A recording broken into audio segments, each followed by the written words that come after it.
Keahlian seorang guru bukan hanya pada pengetahuannya, tetapi juga pada kemampuannya menyampaikan materi, menyalakan rasa ingin tahu, memupuk cinta akan belajar, dan membentuk masa depan yang lebih cerah bagi setiap siswanya. Halo, nama saya ZFRD Fauzan Putra, dosen program studi Pendidikan Teknik Informatika dan Komputer, Fakultas Teknik, Universitas Negeri Jakarta. Pada kesempatan ini, saya akan menyampaikan pernyataan diri dosen dalam unjuk kerja Tridharma Perguruan Tinggi bidang pengajaran. Kompetensi pembelajaran adalah suatu mata kuliah yang dirancang untuk membekali mahasiswa atau calon pendidik atau tenaga pengajar dengan kemampuan merancang rencana pembelajaran, mengimplementasikannya, dan mengevaluasi proses pembelajaran secara efektif. Mata kuliah ini diberikan di semester 6 dengan bobot 2 SKS.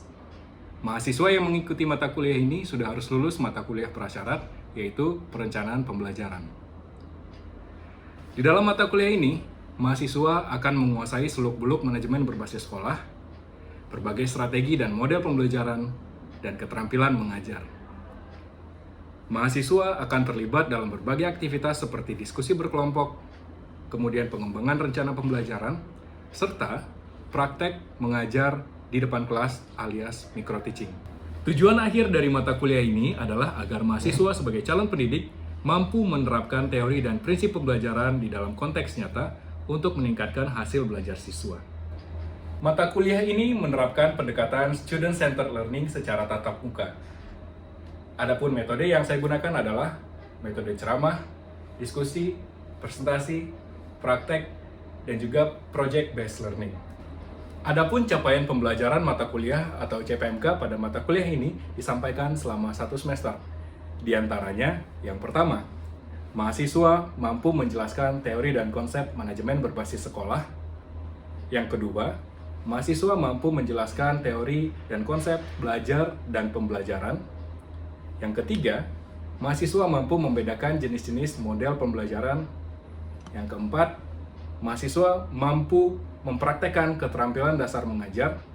Dan yang kelima adalah micro-teaching. Kelima CPMK tersebut itu disampaikan selama 14 kali pertemuan, ditambah dengan 1 kali UTS atau ujian tengah semester, dan 1 kali UAS atau ujian akhir semester. Untuk bobot penilaian pada mata kuliah ini dibuatkan dalam bentuk persentase, yaitu 20% untuk keaktifan, 35% untuk hasil proyek, 20% untuk UTS, dan 25% untuk UAS. Sehingga mahasiswa yang lulus pada mata kuliah ini adalah mahasiswa yang mendapatkan nilai dalam rentang A sampai dengan C. Demikianlah penjabaran mata kuliah kompetensi pembelajaran ini. Selanjutnya, kita saksikan cuplikan dari kegiatan pembelajaran mata kuliah kompetensi pembelajaran. Selamat menyaksikan.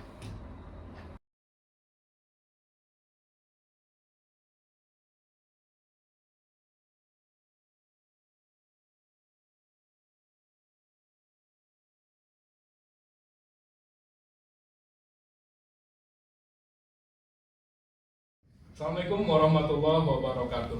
Waalaikumsalam warahmatullahi wabarakatuh. Selamat siang semuanya. Siang. Salam sejahtera bagi kita semua.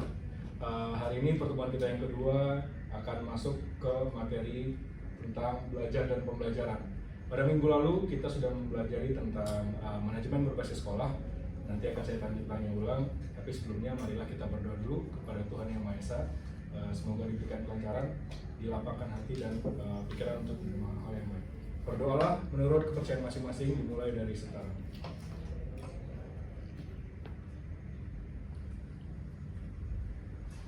Berdoa selesai. Apa tujuan dari manajemen berbasis sekolah atau otonomi untuk sekolah? Silakan. Meningkatkan mutu pendidikan. Meningkatkan mutu pendidikan. Ada satu lagi. Kenapa sekolah diberikan wewenang untuk mengatur sekolahnya sendiri atau mengatur kegiatannya sendiri? Untuk supaya lebih leluasa. Silakan, Safiya. Meningkatkan kepedulian warga sekolah, Pak. Meningkatkan kepedulian warga sekolah karena betul setiap sekolah di daerah satu dengan daerah lainnya itu pasti berbeda tujuannya atau berbeda kebutuhannya. Sehingga ketika sekolah diberikan wewenang untuk melaksanakan kegiatannya sesuai dengan yang dia butuhkan, berarti itulah yang menjadi ciri khas dari sekolah tersebut. Oke, minggu lalu sudah saya recall tentang manajemen berbasis sekolah. Sekarang kita mulai masuk ke belajar dan pembelajaran. Dua kata yang berbeda sebenarnya, teman-teman. Tapi sebenarnya ini akan menjadi garis merah kita, benang merah kita ke tujuan pembelajaran kita hari ini. Yang pertama, kita akan belajar tentang konsep belajar. Jadi kamu harus tahu konsep pengertian atau konsep pengertian dari belajar itu. Lalu kemudian apa sih karakteristik dari belajar? Jadi kamu harus tahu, kamu mesti tahu kalau ini dikatakan belajar atau tidak. Jadi harus tahu dulu karakteristik dari belajar itu. Kemudian yang ketiga, faktor-faktor yang mempengaruhi belajar. Seorang belajar itu ada yang dipengaruhinya gitu ya. Dan yang terakhir adalah definisi pembelajaran. Oke, yang belajar sekarang. Orang banyak bilang kalau hari ini saya dapat pelajaran. Gitu ya. Hari ini saya dapat pelajaran apapun lah, pelajaran kehidupan ataupun pelajaran bersama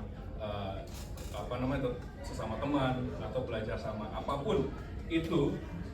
Kalau kita lihat dari definisi, ada dua saya ambil dari definisi Gerhan dan Olson tahun 2008 yang mengatakan belajar itu adalah perubahan tingkah laku atau potensi perilaku yang relatif menetap sebagai akibat dari adanya pengalaman dan tidak disebabkan oleh kondisi tubuh sementara seperti sakit, kelelahan, dan obat-obatan.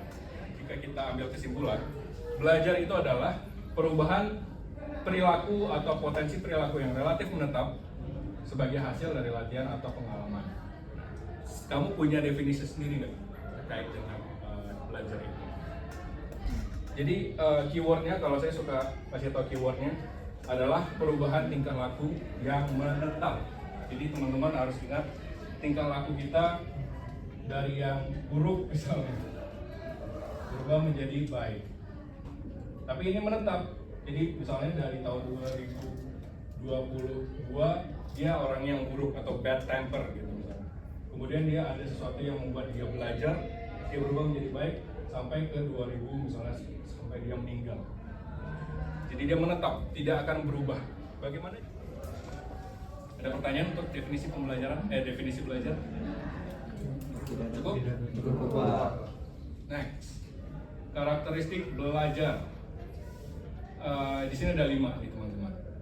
Yang pertama, adanya perubahan tingkah laku atau potensi perilaku yang seperti dari definisi tadi. Jadi kalau dia merasa dari yang belum bisa menaik sepeda gitu ya, ketika sudah belajar sebulan 2 bulan sampai bisa menjadi ikut lomba sepeda mungkin, nah itulah yang masuk ke dalam adanya perubahan tingkah laku dari yang tidak bisa menjadi bisa. Itu karakteristik belajar. Terus yang kedua, menetap. Nah kalau tidak menetap berarti bukan belajar. Terus yang ketiga, perubahan dalam perilaku ini karena pengalaman. Jadi kalau dia merasa pengalamannya buruk sehingga dia merasa ini membuat dia trauma, berarti dia belajar. Dan yang keempat, perubahan dalam perilaku ini bukan disebabkan kematangan, kecelakaan, obat-obatan, atau kondisi tubuh sementara lainnya. Jadi ini nanti ada pengecualian, kematangan. Jadi ketika ada bayi yang merangkak kemudian belajar, itu bukan merangkak berjalan, itu bukan masuk dalam bagian definisi belajar, karena itu memang sebuah kematangan. Emang itu fase si bayi tersebut, fase kehidupannya, karena bukan menjadi salah satu yang belajar lah disebut, itu pengecualiannya. Terus kecelakaan, obat-obatan, kondisi tubuh sementara, dan lain-lain. Dan yang kelima, perubahannya aktif. Maksud dari perubahan aktif itu adalah atas kemauannya sendiri. Oke, itu yang disebut dengan aktif. Next, di sini ada faktor-faktor yang mempengaruhi belajar. Ada 2, ini sengaja saya bikin kosong di sini. Ada internal dan juga ada eksternal. Di sini ada belajar. Ada internal.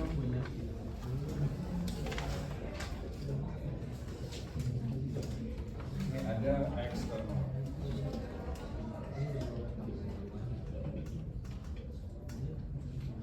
Nah, internal ini yang saya tahu terbagi jadi dua, benar? Yang pertama fisiologis, dan yang kedua psikologis. Betul sekali. Oke, fisiologis apa tuh kira-kira? Siapa yang mau nanya? Silakan Aldira.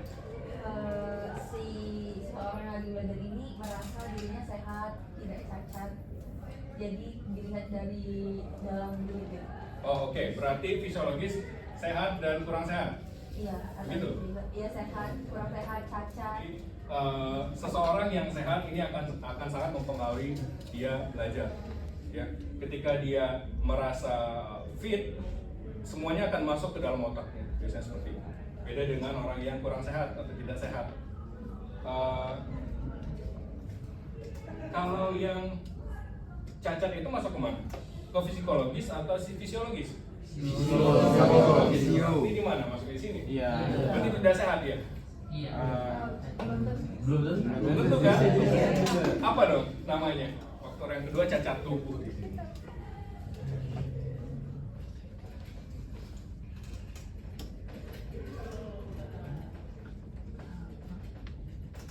Nah, cacat tubuh kan ada banyak ya. Ada yang parah, ada yang menengah, ada yang sedang. Atau ada yang mungkin kalau buta bisa belajar nggak kira-kira? Bisa kalau via suara. Kalau tuli bisa belajar apa tidak? Kalau tapi dia nggak bisa mendengar orang kan? Gimana caranya? Membaca. Oke, jadi next, bagus. Untuk yang psikologis ada berapa banyak?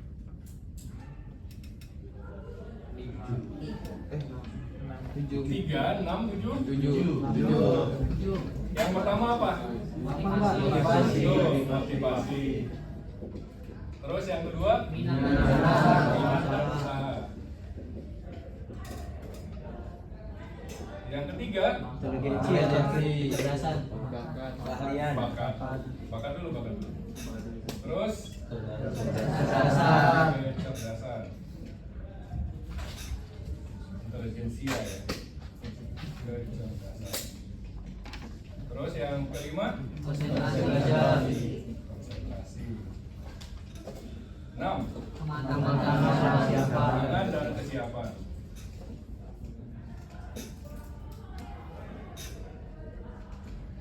Terakhir? kelelahan, Oh, kelelahan. Kelelahan mental. Yang ke-8 ada nggak? kejenuhan dalam belajar, Kejenuhan belajar. Itu tambahin satu lagi ya. Kejenuhan belajar. Jadi belajar. Beda nih antara nomor 7 sama nomor 8, guys. Nomor 7 kelelahan, dia bisa aja lelah karena mungkin habis dari luar kota. Beda sama kalau kejenuhan belajar kan memang dia sudah sehari mungkin lebih dari 8 jam dia belajar, akhirnya dia jenuh. Kita pernah merasakan itu mungkin waktu SMA, ya, waktu kelas 3 gitu ya. Tanyakan nggak di dalam 8 faktor psikologis yang mempengaruhi belajar. Jadi seseorang yang memiliki bakat ini pasti tanpa dilatih pun dia udah bisa, ya. Jadi dia nature. Beda sama minat sama usaha. Beda sama talenta. Talenta itu bisa dilatih. Oke, sampai di sini paham? Oke, baik, kita lanjut ke eksternal. Nah, ini seru. Kalau eksternal ini ada berapa? Apa aja? Lingkungan ya, lingkungan keluarga, sekolah dan menurut kamu di antara 3 ini mana yang paling mempengaruhi? keluarga, Saya sepakat. Jadi ini sekolah ya. Dan ini lingkungan masyarakat. Betul? Ya, faktor ekonomi, kemudian perhatian orang tua, hubungan dia dengan anggota keluarga. Kakak sama adik bisa aja berantem kan? bisa, Itu mempengaruhi mood seseorang untuk belajar, tahu? Ya. Jadi ketika kita berantem sama kakak atau sama adik, mungkin dia yang uring-uringan, kita jadi di kamar nggak bisa fokus belajarnya. Kemudian perhatian orang tua itu sangat juga sangat mempengaruhi juga ya. Dan faktor ekonomi. Jika seseorang sudah punya privilege, tapi nanti ketika dia miskin tapi punya motivasi yang tinggi, yang ini, wah, ini sangat mungkin kan dia ikut sekolah yang lebih bagus gitu. Nah, dia tahu bagaimana cara menghargai uang gitu. Jadi dia nggak akan mau meninggalkan kuliahnya karena dia tahu uangnya susah gitu. Saya yang nyari uang, makanya saya nggak mau sia-siain kuliah saya. Biasa seperti itu. Motivasinya sangat tinggi. Dan biasanya orang-orang itulah yang muncul dari bawah jadi CEO lama-lama. Tapi kalau orang-orang kaya bisa juga, karena dia punya lingkungan yang mempengaruhi dia, lingkungan masyarakatnya. Dia akan berkumpul sama orang-orang yang udah punya koneksi, biasanya seperti itu. Nah, itu tinggal kita aja yang apa istilahnya memanfaatkan momen. Ya, untuk teman-teman yang merasa saya nggak kaya dan nggak miskin Pak, itu gimana caranya Pak, middle class saya gitu. Iya, tetap tambah link sih menurut saya, nambah link, apalagi di perkuliahan ini koneksi sangat penting. Gitu ya. Ketika nanti kalian udah ketemu sama orang di luar dan ternyata ada hubungan dengan teman kamu, itu bisa menjadi pintu gerbang kamu ngobrol gitu. Oh, saya kenal sama dia gitu. Dia yang ngajak saya ini, apalagi kalian pernah project satu project dengan dia kan gitu ya. Itu faktor yang mempengaruhi seseorang belajar dari eksternal. Sampai di sini ada yang mau ditanyakan? Tidak? Beneran nggak ada? Oke, sekarang kita masuk ke pembelajaran berarti. Pembelajaran. Kata belajar ditambah imbuhan pem dan an. Oke, pembelajaran ini definisinya teman-teman adalah sebuah proses interaksi yang terjadi antara pendidik dan peserta didik di dalam lingkungan belajar. Oke, jadi pembedanya adalah pembelajaran itu dibantu sama orang lain. Oke, dibantu sama orang lain. Kalau belajar tadi kita sendiri ya. Oke, itu perbedaan. Nah, komponennya ada 4. Ada pendidik, peserta didik, kalian mahasiswa atau siswa, dan sumber belajar dan lingkungan belajar. Sumber belajar apa tuh maksud sumber belajar? Buku, terus video, multimedia dan segala macamnya. Itu sumber belajar. Dan di dalam pembelajaran ada namanya sistem. Semuanya saling terhubung. Jadi ada input, proses, output, dan feedback. Itu di dalam sebuah pembelajaran. Oke, kita belajar anggapnya levelnya sekolah ya. Apa lagi? Guru. Terus kurikulum. Terus apa lagi? Sarana dan prasarana. Pras. Lanjut? Udah? Cukup ya. Nah, kalau kurikulum pengertiannya apa teman-teman? Pedoman atau panduan yang digunakan untuk proses pembelajaran Bisa diulang?